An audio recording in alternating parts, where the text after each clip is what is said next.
Man, guys, this Hell in a Cell is kind of weak. It has like 5 matches. Or does it? What do you mean? I mean, we might see a cash-in, don't you think? But from who? Welcome to TFS Pod, otherwise known as the Review Show Podcast. This is 24/7 Lou, and that's... It's Ric-Hard, and we're going to find out the answer to the question asked in the hook shortly. And that's... The one-man band that I'm swinging for the fences today. Oh, yes. Here we are. We're talking about... This is TFS Pod. We're talking about the Hell in the Cell. This is your favorite podcast, your friend's favorite podcast, and hold on a second. I got to go pee. Just kidding. I was trying to borrow the line. I was like, holla player, I got to go pee. I was trying to borrow the line from SmackDown from Teddy Long, but it didn't work. Fine. Oh, man. And everyone pausing here, by the way. Okay, so with this episode, we're talking about Hell in the Cell. We're going to be doing their predictions. Our battles continue. Ric-Hard, how's that scoreboard looking? I don't know why I didn't have it ready on this one. Hold on. I know one thing, and that's I'm winning. That the wrong person is in the lead. Me, I'm not the wrong person. I am the right person winning. Yes. See, I made it easy for you. You don't have to go digging that hard for that scoreboard. Okay, Lou. So you asked about the scoreboard. Let's look up the scoreboard. Right now, in the unweighted scoreboard, the score stands at you with 4, yes, me with 8. One man band's at 2, and everyone else is at 0. But since we don't count the unweighted scoreboard, and we grade with a curve here on this show. Yay! Funhouse theme sound effects. Yay! On the weighted scoreboard with everyone, which started after WrestleMania 36 this year, Lou, you're at 8 points in the lead. Yay! I'm at 7, close behind. Yay. One man band is a distant third, but he's still in the running there at 5. JFU's at 2. Ooh. Big Al and Rhino are at 1, and Bogey's at 0. Yes. The big bogey, big 0 bogue. Oh, you can't spell a bogey without the 0. Oh. I don't know what that means. Anyway.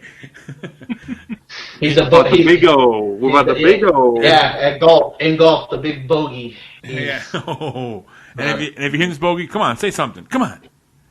Anyway, yeah. So there's we'll put you to a table just like JP. Hey, no, thumbs up. That's a. Yeah, because we have another table. If you don't understand what we're talking about, this is the episode with our interview with Jay Few and how that ended. We finally did it, folks. Finally did it. So we're going to be talking about Hell in the Cell. Hell in the Cell. We have 5 matches at the beginning of the night. We're recording this Friday night. It was 4 matches. Then we added a 5th one with this Law and Otis segment there, which was kind of interesting there.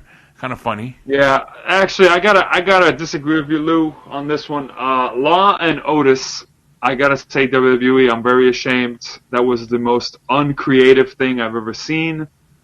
You essentially had them show us what the actual justice system and how it works.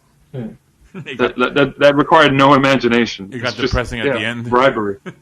Bribery. Yeah. That's all it was. I'm just like, this is just reality. Like, this ain't entertaining. This is an escape from reality. This is reality. Right? So that's what we had there. So now it's going to be 5 matches, which is, we'll get through them right now in our picks. But, yeah, we're going to have 5 matches, but could we? 5 matches. No. 5 matches. It's okay, Lou. We'll talk about match 0. After we do the first 5. Oh, okay. So our first match, we're going to start from the bottom, and then we'll get to the top, where we think they will go. We don't know if they'll be in this order, but we'll see if they go this way.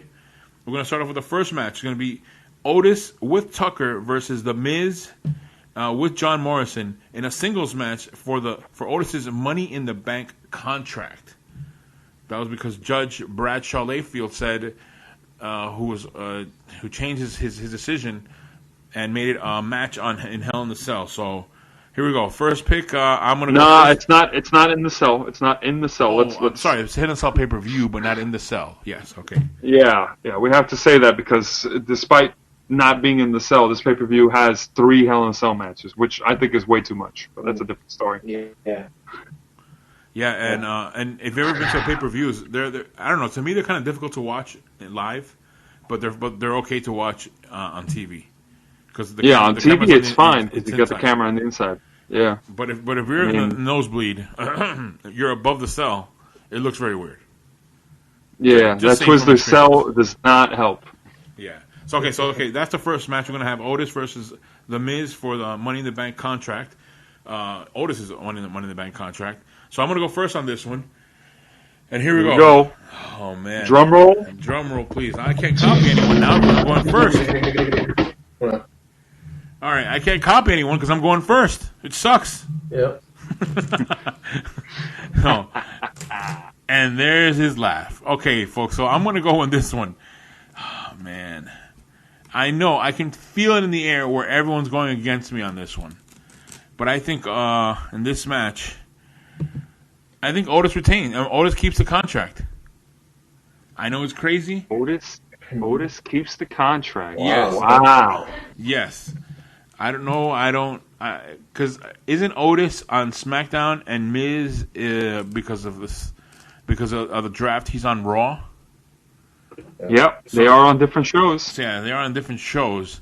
So I somehow still think that Otis will keep the contract. He will win this match, and that's where I think it's going to go. And I don't see anything else of a 6th match later on. By the way. Right. So I'm giving you an opening there for everyone. It's all right. It's all right. No. You cannot see a 6th match. I see a match 0. That's the difference. Okay. Yeah, we're going up. Okay. Yeah. Okay. So there you go. That's my pick. Who do you have, Ric-Hard? So, I was very tempted, mind you, to go with your pick on this one, solely because Otis has a very, very, very dear place as someone who likes the story about a regular guy getting the girl and then, getting the big break. But damn it, I've been a misfit since about 2004, and it is long overdue that man gets another shot at the title. Yeah. And I would have argued that it wouldn't happen if it was a triple threat match and Morrison was involved. But if it's just Miz and Otis, then by all means, give it to my boy The Miz. I'm going to go with The Miz, 100%. Ooh. He's winning the briefcase. Calling it now. Okay. All right. There you are. You're picking The Miz and one-man band. Who do you have?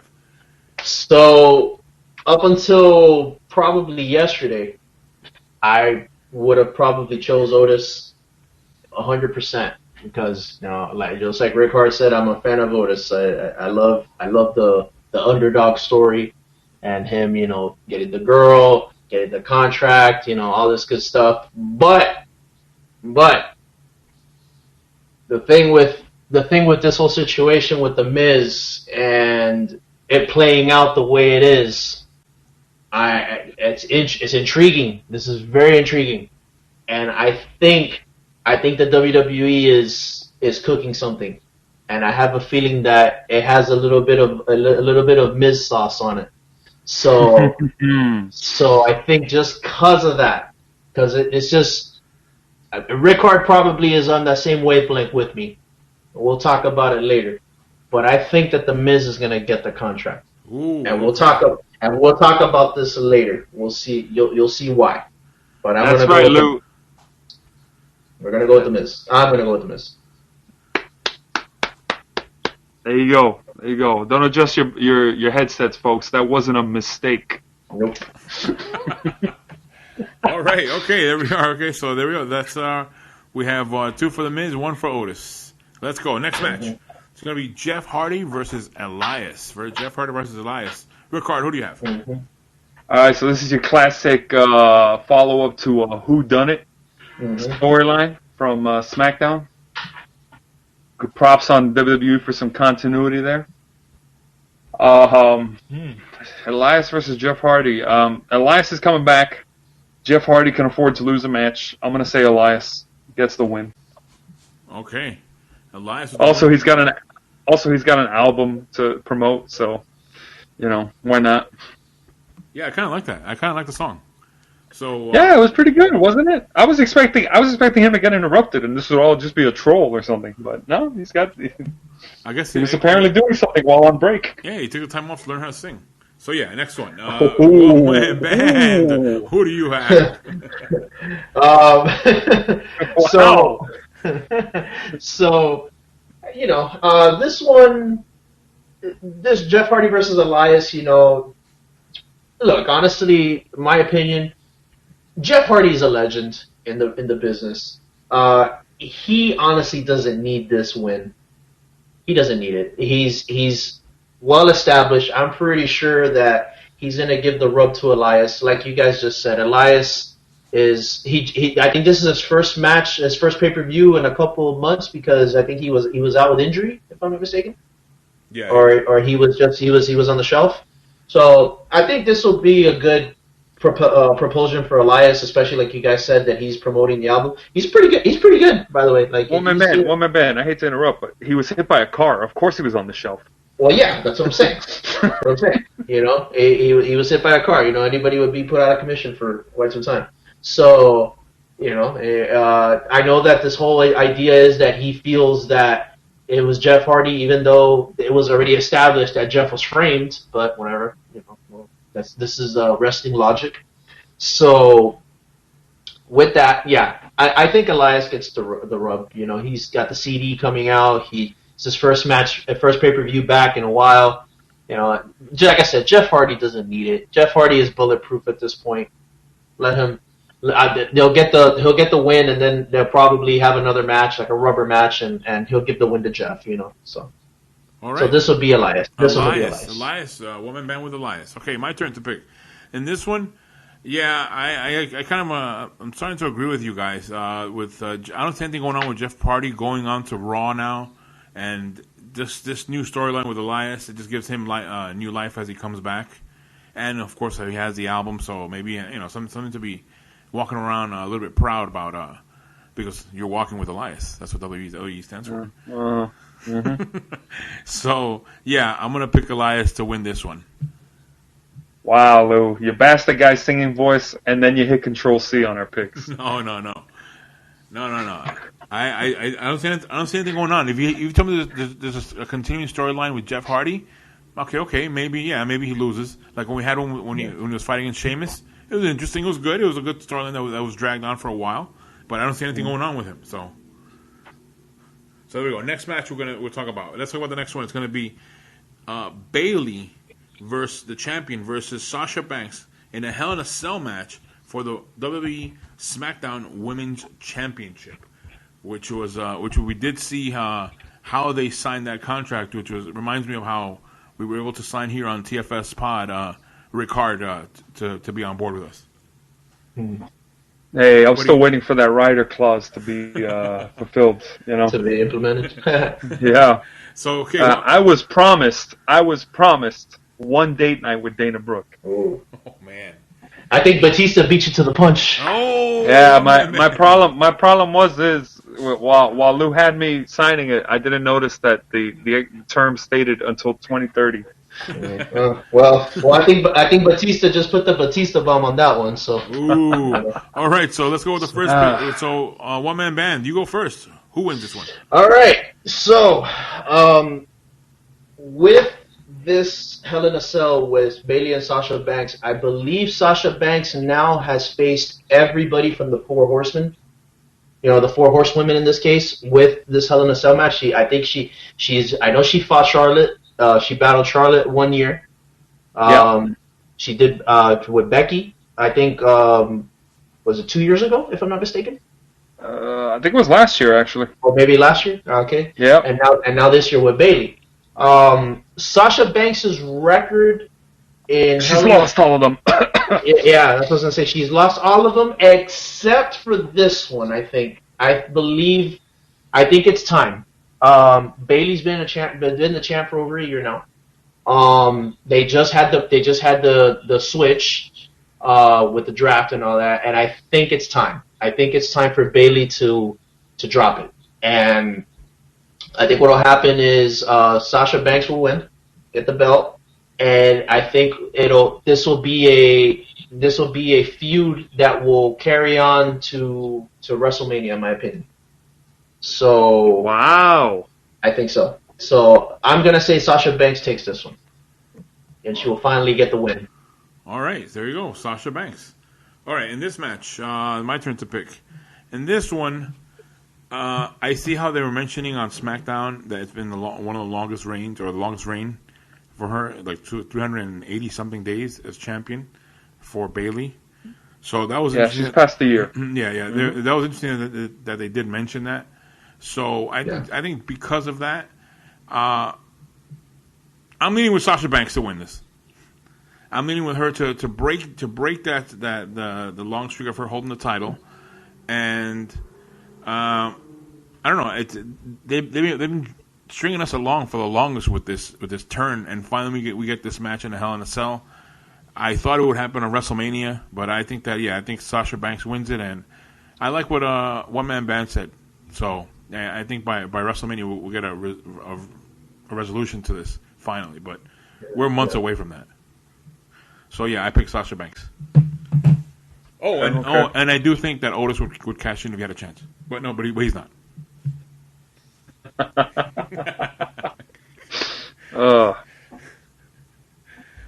Ric-Hard, who do you have? Oh, hold on, Lou. Let me just write in your pick here. Scroll up to One Man Band's pick. Control C and Control V. There we go. Oh wait. Okay. So we'll do it again 2 times. While you're at it, right? Oh, there you go. You got it. Cause all right, folks. All right. Before I do that, I am going to hit Control V.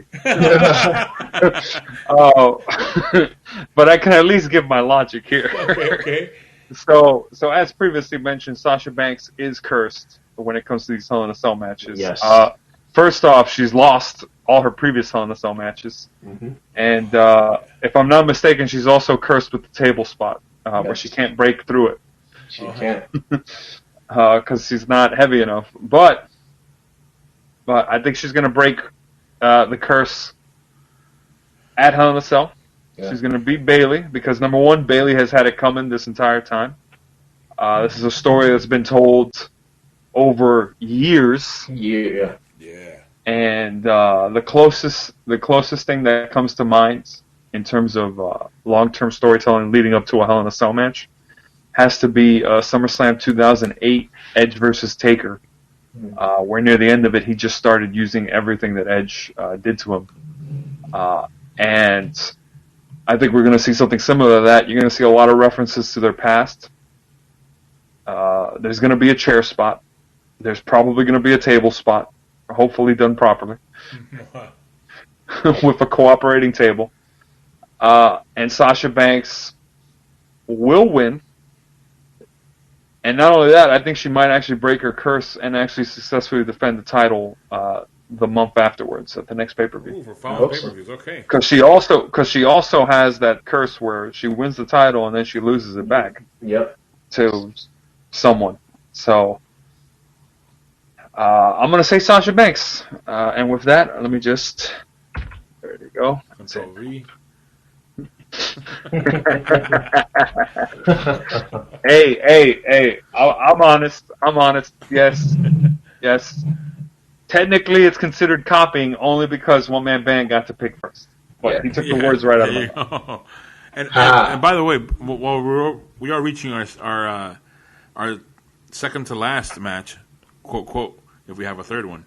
I do want to say one thing. I was expecting more bold picks from a One Man Band. But I'm just they're kind of bold if you think about it. Here we go. There's still time. There's still time. Yeah, there's still time. Speaking of bold, here we go with our fourth match of the night. Is going to be Drew McIntyre, the champion, versus Randy Orton in a Hell in a Cell match for the WWE Championship. 24/7 Lou, who do you have? I have heard many different arguments about why some people think that Randy Orton will win this. He'll win the championship and something involved with the legends in the past, but I don't buy it yet, and I'm still on the McIntyre train. I still think that he wins this, and I know this has been dragging on for the longest with Randy Orton, but I still think that there's bigger matches for Drew McIntyre ahead, aside from Randy Orton, who's good at what he does, but I don't think this is the match that Orton wins the title. I think it's McIntyre and he continues on. So yeah, I'm picking Drew McIntyre to win the championship, to retain. Mm-hmm. Drew McIntyre. Look at Lou. Yes, Ric-Hard. Who do you have? All right. So, while I do have a theory on what will happen after McIntyre. By the way, I want to state, we don't know what the main event for this show is going to be. Yes. Because right now I'm looking, there could be arguments for any of the cell matches to be the main event, to be honest. But regardless of when this match takes place, I really do think there's going to be a little bit of a bonus feature to this match afterwards. But if I had to choose a winner, and you do, Orton's been. Yeah, I do. Orton's been protected fairly well throughout this whole rivalry. When he lost to McIntyre in the first singles match, it was through, I think, a backslide pin. Mm-hmm. And it was made to look like McIntyre just got really lucky there. And then afterwards, it took like 5 people and a half to put Orton in that ambulance last month. Yeah. So, is it time for us to see Randy Orton get his, I believe, 14th title reign? Yep, number 14. I'm going to say no. Talk less, Clay more. Oh. My boy McIntyre with the win. Ooh. Okay. Ooh. All right. Okay. All right. It's my turn? One-man band. One-man band. Who do you got? Yeah. Okay. Here we go. All right. So, I was doing a little bit of digging before the show. And if you guys remember, behind the curtains, we were talking. And if you guys remember, The Miz won Money in the Bank around a little over 10 years ago now. It was in 2010. It was the year of Show Miz or Misfit. And he cashed in November of 2010. And who was the person that he cashed in on? Does anybody remember? It was on Randy Orton. Yes, it was. It was indeed Randy Orton. After a beatdown from the Nexus. Exactly. It was. Obviously, there is no Nexus anymore. But there is Retribution. There is Retribution. Yes, indeed. Do they work on Sundays? So, all right. So here's what I think is going to happen. I'm going to go very, very bold on this, and I'm going to swing for the fences. I am going to say that there is going to be no definitive winner. Here's what I mean. Oh no, not a disqualification finish. No, not a disqualification finish. No. This is going to be shades of WrestleMania 31. All right. So what I think is going to happen is I believe both of these guys are going to lay each other out. I'm talking just destroy each other to the point of exhaustion and can't take it anymore, and all of a sudden you're just going to hear, awesome! And The Miz is going to pull a Seth Rollins and is going to weasel his way in like he's done before, when he did with his first cash-in. And he's going to interject himself, and it's going to become a triple threat. And that's the way to protect Drew McIntyre and Randy Orton. And get the win from one of the two. It doesn't matter from who, because they're going to be both exhausted. I'm going to say that if this were the case, it's going to be he pins Randy Orton. Of course. Pins Randy Orton so that you can protect. Itself. Exactly. History repeats itself. You protect Drew McIntyre because he'll say he never lost the belt, like he never got pinned. And then what'll happen? You got the second championship for the Miz. What'll end up happening is that you can continue the Randy Orton feud, and you can have Drew McIntyre on there. So I think what will happen is that this will eventually lead into a triple threat match at WrestleMania for the belt. And I'm gonna call it right now. If that happens, Randy Orton will win at WrestleMania. Wow. Triple threat match at WrestleMania, man. That's a long storytelling. That's long. That's super long. He's booking Mania right now. Yeah. Well, I thought about it. I thought about it because, okay, like, think about it. Like, this is a way to give the Miz the belt. You know, he's been a great employee for WWE. Oh, 100%. Been phenomenal. Third season or something. Exactly. That's what I'm saying. Like, he's been money. He has been money. You know, he's never been injured. He's never been, just a workhorse. So I can picture it right now. He comes on that show where everybody gets put in goes through like splashes and stuff like that. Yeah. On that water show, and he's just like, we have your champion here with you, and he's like, who's ready for a splashdown? Yeah. I mean, I look at it like I think it would be feasible. You know, he'd be a good transitional champion, and he'll fill up the arenas. You know. Oh, wait a minute. The virtual arenas, you know. Oh my gosh, could you imagine if they got the girl that made the face when he won? You imagine on the screen, again? Why not? That would be awesome. On the screen, making the same face 10 years later. 10 years later. Yeah, why not? I don't see why not. That's doable. 100%. Do it.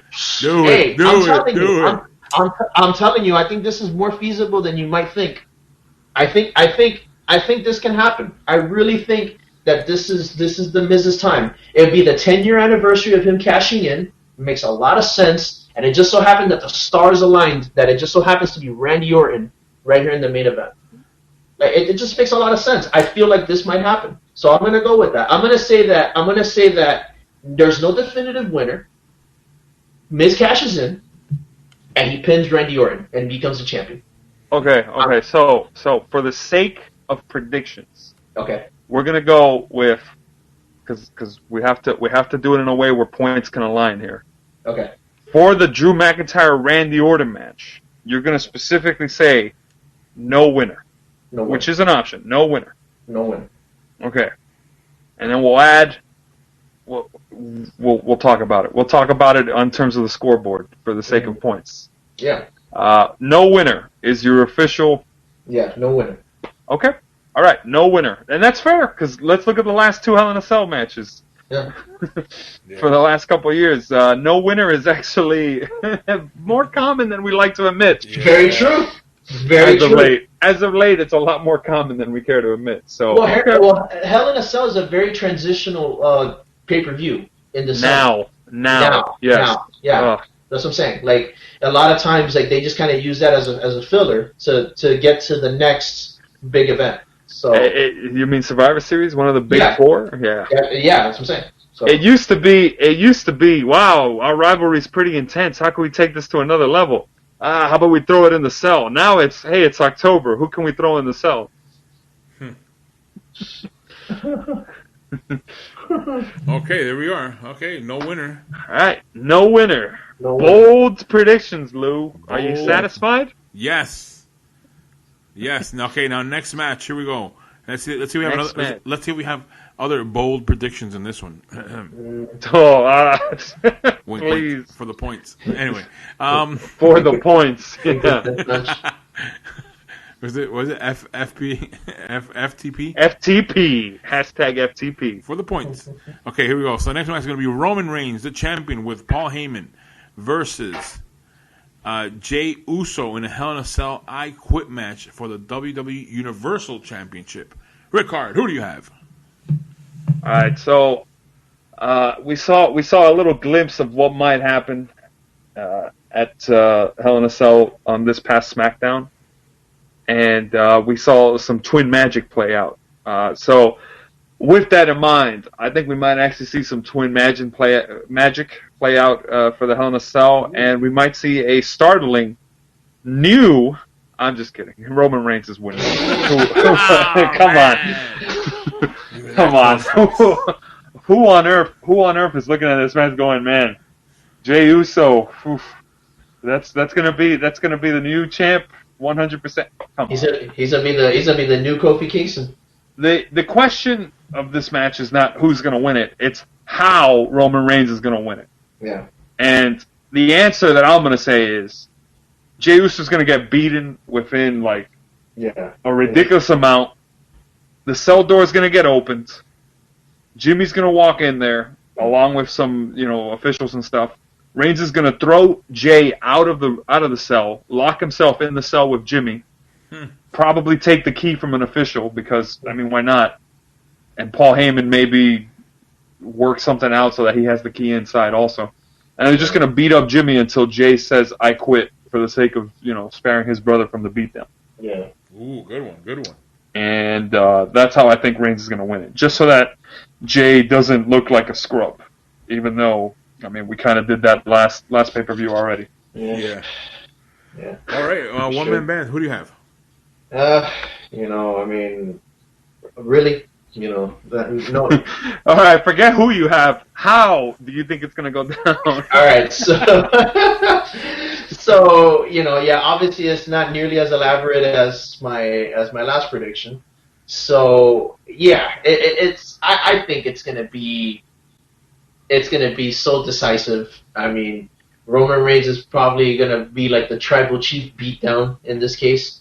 I wouldn't be surprised if he pulls like a freaking Chief J Strongbow and chop him with a tomahawk style chop or something. I'm the tribal chief, I'm just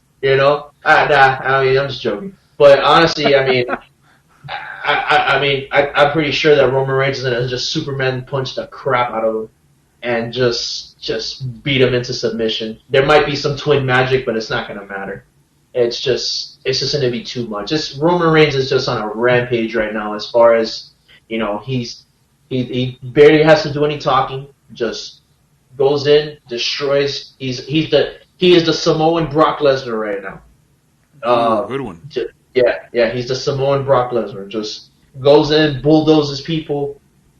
Superman punch, spear, boom. That's it. It's over. And Roman Reigns is going to be the guy. Of course. Roman Reigns. Good pick, woman band. All right, Lou, tell us how Jey Uso is going to win the title. Well, what's going to happen is when we start the match, it's going to be twin magic going on, right? But we're going to have Otis on the outside. I got one for you. And then hold on. And then after I got one too. Go on. After Jey Uso wins it, Otis comes in and cashes in and is a new champion. No, I'm not going with that. Roman Reigns wins it. No, I was gonna say the only way Jey Uso wins the belt if he goes on WWE.com and orders it. Hey, but I'm still saying that you would like to see that. Wouldn't you like to see that? Jey Uso wins it, but then Otis cashes in on him. Can you imagine? Oh my God! That would derail the whole Roman Reigns thing. It would just, no offense, it would kill 2020. It would kill 2020's momentum for. It really would. Nothing against those guys, but really a story between those two. What's the correlation? But now, would the fans boo or cheer? If we had fans in the arena, would they be booing or cheering? They'd be cheering.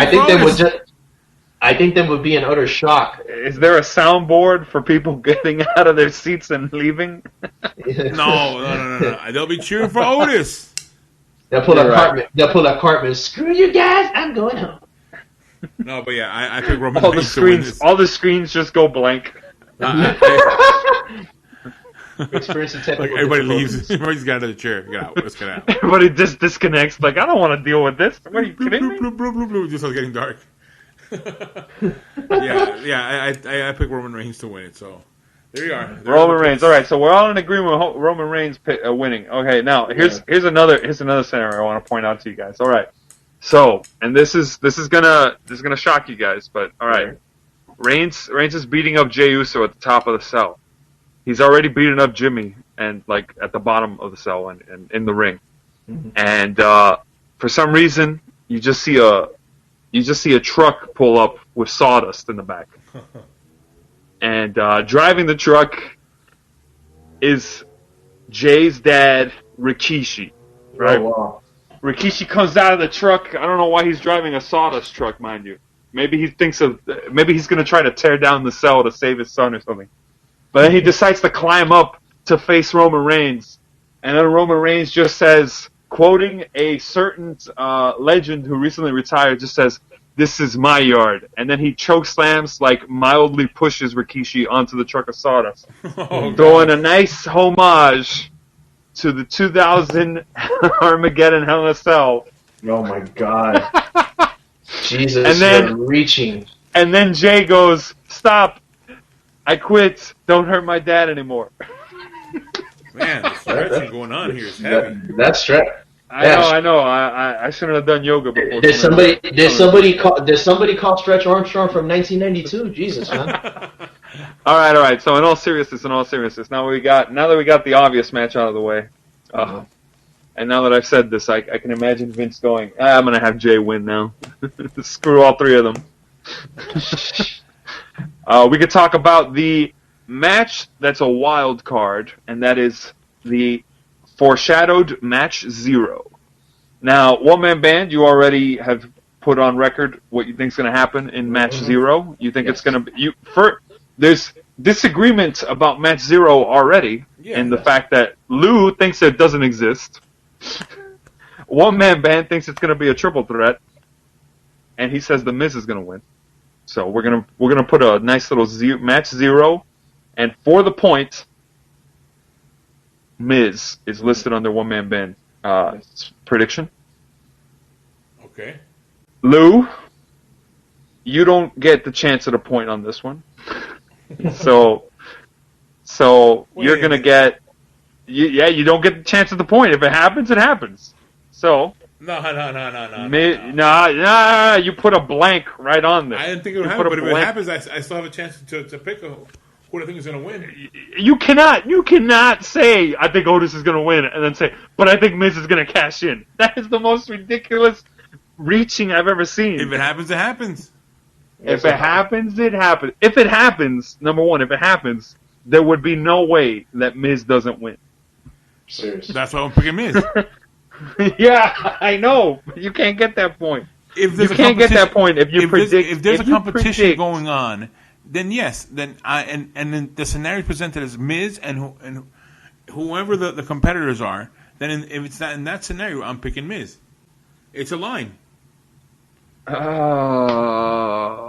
Okay. All right. So for match 0, we're gonna say Miz. You sure you don't want to name Otis? I'm sure. I mean, you did. I honestly think you should be disqualified from picking on match 0 if you don't even think it's going to exist. Yeah, but if it doesn't exist, I have a pick. Fine. We're going to put, for match 0, Lou puts Miz.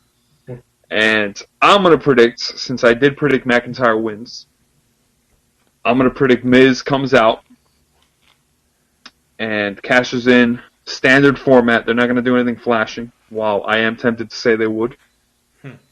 Hits him with the briefcase and cashes in and beats McIntyre straight up with an attack by Retribution, by the way, because you got to keep some semblance of alluding to the past. Wait, and Retribution? Miz, Retribution? yes, Retribution attacks McIntyre. Mm-hmm. Okay. There you go. All right. Retribution attacks McIntyre. So Retribution involved in another thing. The Fiend, the Hurt Business, and McIntyre. I think we'll see all of that happen. We're gonna see a big old clusterfuck. Yeah, let's just call it what it is. Also, too, shouldn't we? You're gonna have Retribution break into the cell. They're gonna attack McIntyre after the match, right? As they're beating up McIntyre, the Hurt Business comes out, and they're fighting it out, right? And then as they're fighting it out, you have Ali in the ring still for some reason. And then the lights go out and the Fiend comes out, and then he chases off Ali into the crowd or whatever, and then McIntyre's looking around. He's like, "What the heck's going on?" You know, Randy Orton's long gone because he got pushed out or something. Whatever, he's off to the side, and McIntyre's like, "What?" And then briefcase to the back of the head. Out comes Miz. Morrison's on the outside playing guard duty, you know, making sure nobody tries to break off the cash-in. Mm-hmm. And then, boom! Skull-crushing finale. McIntyre kicks out. Because, of course, you got to protect your boy, right? But we know what's going to happen. McIntyre starts feeling it. He goes for the Claymore. He misses. McIntyre takes another skull-crushing finale. Boom! 1, 2, 3. Miz wins. Miz Girl on the screen from 10 years ago, much older, making the same sour face. Thunderdome, make it happen. Match 0, Miz goes down on my pick also. Hashtag for the points, FTP. Which can also stand for Forget the Pants. Forget the pants. For the penguin. Oh no, forget the pants. Or F the predictions. Oh! Oh! What a perfect way to end this segment. FTP.